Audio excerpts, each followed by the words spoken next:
Kembali lagi bersama saya Johan di Jurnal Trading ID. Jadi pada kesempatan video kali ini kita akan membahas kembali untuk update dari pergerakan Euro USD. Ya, di sini kita lihat ya, untuk Euro USD kemarin kan kalau kita update itu harganya masih kurang lebih di level 9465 ya.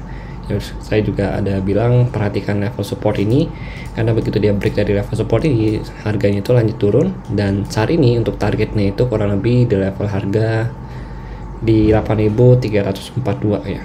Nah, ini saya ada tarik Fibo extend ya untuk si Euro USD. Jadi bisa dikatakan dia sudah break dari masa konsolidasinya atau dari masa sideway-nya yang ada di range harga ini gitu.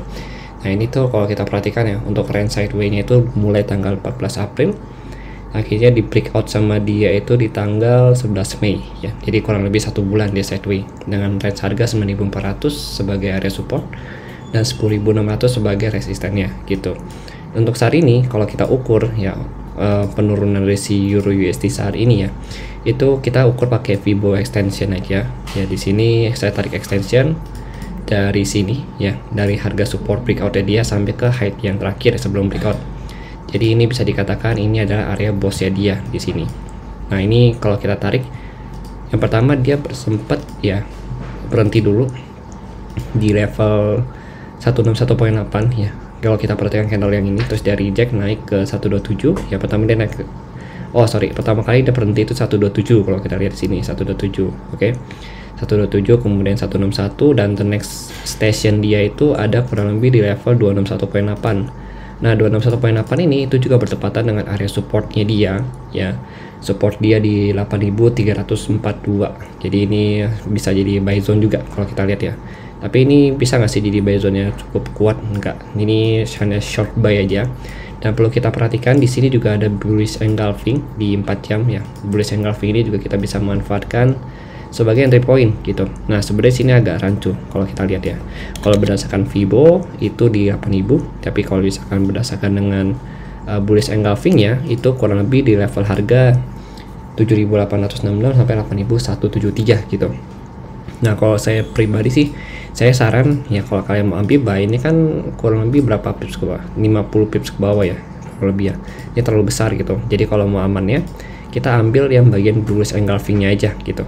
Bullish engulfing-nya itu kurang lebih di level harga, berarti sini kita ambil ya.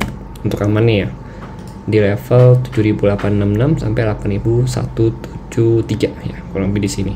Nah, ini untuk jadi zona buy-nya gitu. Karena di sini ada bullish engulfing gitu kan di 4 jam.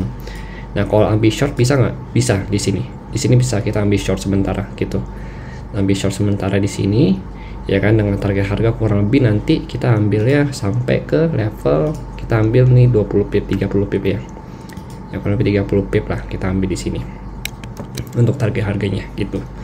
Kemudian kita baru lanjut lagi turun ya. Misalnya turun, berarti kita baru tunggu di sini lagi nih. Di bullish engulfing-nya di 4 jam ini. Kalau kita lihat ya. Di sini ada bullish engulfing 4 jam. Nah, kita ambil di sini nantinya. Ya, ini untuk lebih amannya sih di sini. Di 7089 sampai 8173.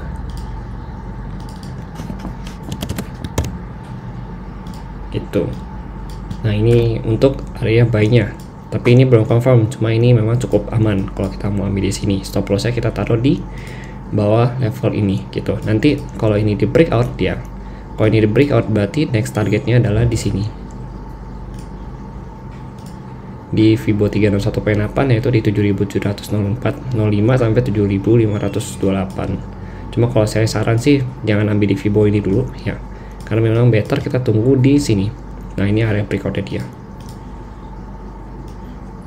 Nah, Fibo itu kan hanya alat bantu. Kita boleh pakai Fibo, tapi kita harus juga lihat dari struktur harganya dia gitu. Nah, ini better tunggu lagi. Jadi kalau misalkan area ini di breakout ya, berarti harga lanjut turun. Better kita tunggu di sini lagi. Di 7438. Berarti kita bisa ambil sell point ya begitu dia breakout sini dengan target harga di 7438 gitu. Nah, itu sih kalau dari saya ya untuk si Euro USD. Kalau secara pergerakan untuk 4 jam ya, dia udah charge juga, ada bos ya. Dia udah charge juga ya. Jadi memang kita bisa ambil pergerakan harga sell-nya dia gitu. Cuma kalau untuk selling point memang saya nggak yakin dia bisa turun dalam ya, karena memang kondisi dari si DXY sendiri pun untuk saat ini secara fundamental kurang bagus gitu. Jadi kemungkinan besar DXY juga selama dia belum bisa break dari 102 ini ya, dia akan turun naik ke bawah. Dan kalau kita lihat ya di video gold update hari ini ya, untuk tanggal 15 Mei itu maksimal DXY naik kurang lebih sampai ke harga 103 ya, 103 sampai 103.5 baru dilanjut turun naik ke bawah, karena ini adalah resisten dari si weekly-nya dia itu sendiri gitu. Maka kalau untuk Euro USD ya, kalau misalkan dia turun ya, terutama dia turun ke 7.400 itu kita bisa ambil buy ya. Memang lebih prefer untuk ambil buy dulu, karena kalau kita lihat di daily-nya, secara untuk daily itu masih uptrend ya. Untuk daily masih uptrend, belum ada rejection ataupun belum ada pergantian harga. Jadi yang tadi downtrend itu adalah minor trendnya dia, bukan major trendnya dia gitu. Nah ini untuk yang daily-nya maksimal ya, itu di Fibo 50 kurang lebih di harga 8.109 sampai 7.446. Nah ini untuk Fibo daily-nya dia gitu. Nah ini bertepatan dengan Fibo yang itu ya, yang pertama kali kurang lebih tadi kita lihat itu di level ini, di area Fibo golden ratio-nya dia, golden ratio ini bullish engulfing gitu, bullish engulfing 4 jam media yang di 7.889 sampai 8.173 gitu. Jadi memang kurang lebih di level ini untuk ambil buy yang cukup bagus ya, area buy cukup bagus untuk si Euro USD ini gitu. Nah kalau kita mau ambil selling point ya, misalkan dia belum nyampe sini terus lanjut naik nih. Nah untuk selling point-nya itu kita bisa ambil, kalau saya perhatikan itu kurang lebih ya resisten ya, kita ambil coba ke resisten itu, kita ambil ke breakout-nya aja ya kan. Kita ambil ke breakout zone kurang lebih di level harga 9.000 ya, 9.465 ya, 9.465 sampai 9.500-an. Jadi selling point pertama gitu. Kenapa di sini? Karena ini adalah area breakout dia gitu. Jadi kalau kita lihat ini tengah-tengah gitu harganya. Kalau misalkan kita ambil di sini ya, di bagian sini ini cukup resiko. Jadi better kita tunggu di bawah sini atau di atas sini aja. Karena itu adalah terminal dari si Euro USD hari ini ya. Terutama untuk minggu depan sih gitu. Terutama untuk 1 minggu ke depan itu yang harus kita perhatikan. Dan untuk hari Senin ini ya ini untuk hari Senin di 9.000 sebagai resisten, lalu di 7.800 sebagai supportnya dia, itu harus kita perhatikan ya. Jadi gitu. Oke, sekian dari saya. Kalau misalkan kalian punya pandangan lain mengenai si Euro hari ini ya, untuk hari Senin nanti, boleh banget kalian sharingkan di kolom komentar ya. Atau misalkan kalian setuju nih dengan analisa saya yang begini, boleh juga, nggak apa-apa gitu, kalian jelaskan ya mengapa kalian tidak setuju dan berikan pandangan kalian juga gitu. Jadi kita sama-sama koreksi dan juga saling berbagi mengenai informasi di Euro USD ini. Oke, sekian dari saya, terima kasih dan sampai jumpa pada video berikutnya.